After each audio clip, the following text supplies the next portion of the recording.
I'm Steve, on behalf of the hosting team for your Plastic Adventures podcast.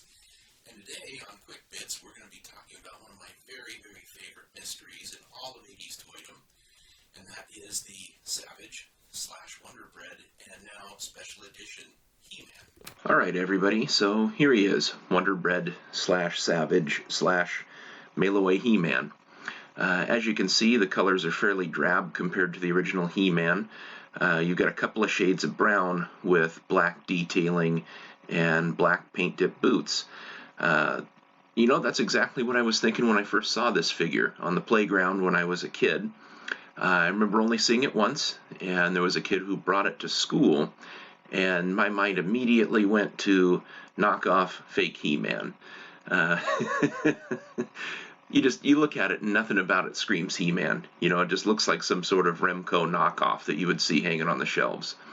But anyways, I think what I like best about this figure is the mystery that surrounds it. Where the heck did this figure come from? The Wonder Bread myth was sort of propagated in the late 90s. These figures were showing up on eBay, and I'm sure that somebody somewhere said, "Oh man, remember Wonder Bread? You could get a free figure if you mailed in proofs of purchase." Well, this is completely false. The Wonder Bread Premium was just simply some tradable cards that came with every loaf. I remember having a few as a kid. Never got He-Man, but anyways. But the moniker stuck. And there was a really popular picture that went around of somebody that they had this thing polybagged, and it came with a few maroon accessories, the black Zodak vest or some such. But it did have an interesting little clue that was hidden in there. It had a buy 3, get 1 free mail-in certificate. So we're going to get into that in just a couple of minutes. Everybody had their theories about this figure, though. Wonder Bread being one of them. Lunchtime special, something that was produced at the Mattel factories as an unofficial sort of product that the employees got to take home. My eggs were in the basket of Test Market. Before He-Man launched, Mattel had talks to do a Conan the Barbarian toy line. Once they saw the movie, they flipped their wigs. It was extremely violent. It wasn't something that they thought that kids were going to see. So they decided to go ahead and just bag that idea. But you had Roger Sweet working on this really interesting barbarian sci-fi fantasy line. So my guess was going to be Test Market.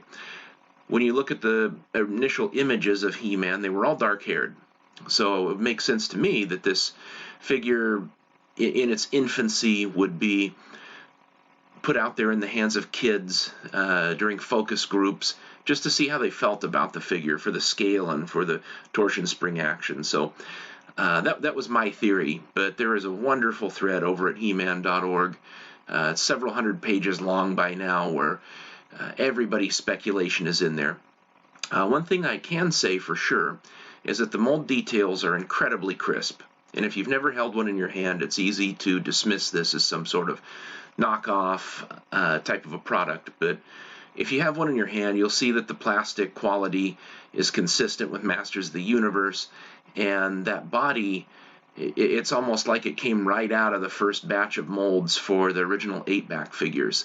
You've got the belly button intact and the little ridge under the belly button, and I mean just plastic that's absolutely consistent with the toys. So I think we can dismiss knockoff 100% for sure. I know there's still a few people out there on the Facebook forums, or I'm sorry, just the Facebook posts, tooting that horn, but you guys are 100% wrong. And if you think I'm wrong about that, I'd be happy to debate you in comments below.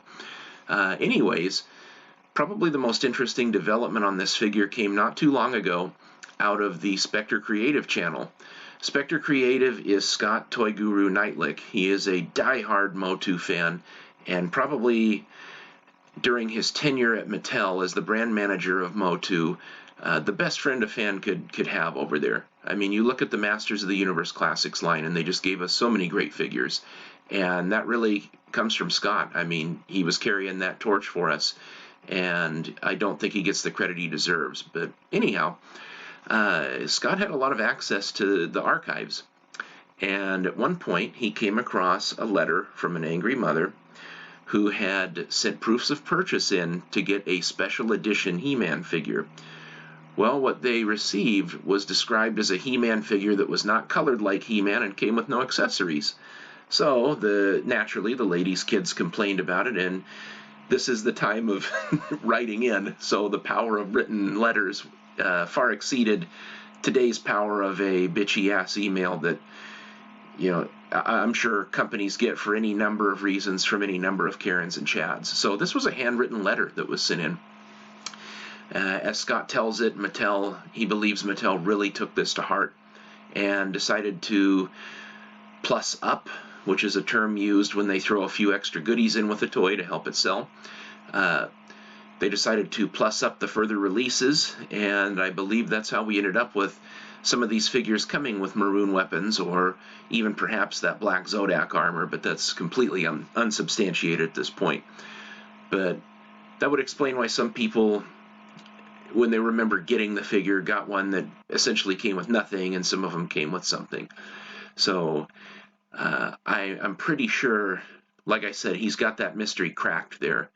But I mean, honestly, of all the toys in the past 40 years that we've come up with, none of them have been more mysterious than that toy. And it's a great looking figure. You can kind of see I got it on the turntable there. Very simple in its design.